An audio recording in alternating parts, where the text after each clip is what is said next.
My grandma died 2 months after my grandpa in 2005. In-home hospice nurse called my dad, uncle and aunts and told them that she was going in to get there as fast as possible. Anyone who could show up did and everyone went in to say goodbye. My dad and his siblings all stayed after everyone else left and talked to her. My aunts didn't want to stay, but my grandma insisted that she wanted them all there, so she could see them all together one final time. She mentioned how much she was going to miss them and how bad she missed my grandpa, and my dad basically said that he was waiting for her and she didn't have to stay. Within 5 minutes she was gone. My aunts admitted years later that they were glad they stayed, and reflecting on it over the years it made the healing process easier. Saying bye to your friend on the bus and going to school the next day only to have your school's stupid counselors tell every class he was in that he shot himself in the head. This sweet, wonderful, smart boy. This is extremely personal, but whatever. My mom had a complete mental breakdown a couple years ago and had to be committed to a mental institution. I'm gay and I'm out to both my parents. One night when it was just me and my dad at home, he tells me mom is in the hospital because she couldn't handle it when you told her you were gay. Which isn't even possible because I had came out to my mom years before.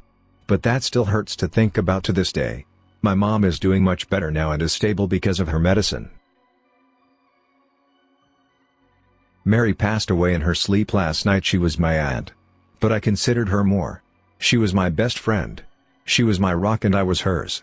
My parents and I were neighbors with her from when I was born until I was about 16.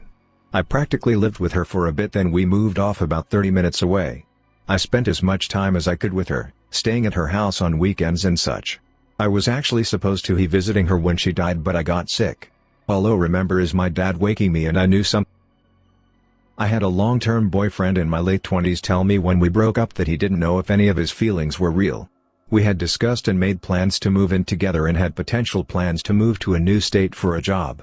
I had had a previous long relationship end due to a bad situation and it took a while for me to open up to him. After starting to build a life, then hearing that, it freaking hurt. We're still friends. He got counseling. I'm seeing someone new and have a slight emotional guard to open myself up now, but we are working on it. He is, however, going on a date Saturday and I'm not okay with it, I've realized. I know he's been talking to someone, but I don't want him to rush and hurt someone the way he hurt me. It took me a while to pick up the pieces. I told him to be careful for her sake. He said he was taking it slow. Probably the biggest heartbreak and painful sentence ever. I don't know if any of my feelings were real. I don't love you anymore. Said to me by my abusive ex when he got kicked out of his mom's house where we were living for his actions. You're the reason my parents are in debt. Also said by my ex during an argument in which he refused to acknowledge that him missing out on 6+ months of rent and car insurance bills was somehow my fault for his parents' debt. I had paid my rent every month and helped him with all his bills. I never saw a dime back after I left him. Also him say, regarding people being nice to me on my 16th birthday, from my best friend at the time, I just didn't get why people were being so nice to you. People don't even like you that much. Kinda negatively impacted every birthday I ever had after that. That my dad had passed away. My mom had just told me over the phone a couple of hours ago that he was doing alright, and would likely be bringing him home tomorrow. Shortly after that phone call, he had begun to have a seizure which he did not recover from. I still remember running up to my mom when she got back home, and not realizing the dread on her face when I went to hug her and ask her how dad was doing. That was a very hard night for all of us. My dad once snapped at me, "You're just like your mother." We'd been having a heated discussion regarding people being nice to me on my 16th birthday, from my best friend at the time. I just didn't get why people were being so nice to you. People don't even like you that much. Kinda negatively impacted every birthday I ever had after that. That my dad had passed away. My mom had just told me over the phone a couple of hours ago that he was doing alright, and would likely be bringing him home tomorrow. Shortly after that phone call, he had begun to have a seizure which he did not recover from. I still remember running up to my mom when she got back home, and not realizing the dread on her face when I went to hug. This is going to sound terrible, because I know it is. It was a difficult time, I know that too, and my parents were going through difficult things, and they've learned and come far from where they've been, but damn does it sting a couple years later still. My dad, while we were in the car coming home from school one day, I was having a full-blown panic attack. I was woefully mentally unstable and my dad was shouting at me to just cut it out. All it did was send me further into this genuine fear to the point I was pressed to the other end of the car. Eventually he had enough and straight up just stopped the car and said, "I can't deal with you anymore. I don't know what to do with you anymore. We're going home and I'm putting you in a hospital so they can sort you out because I'm tired of it."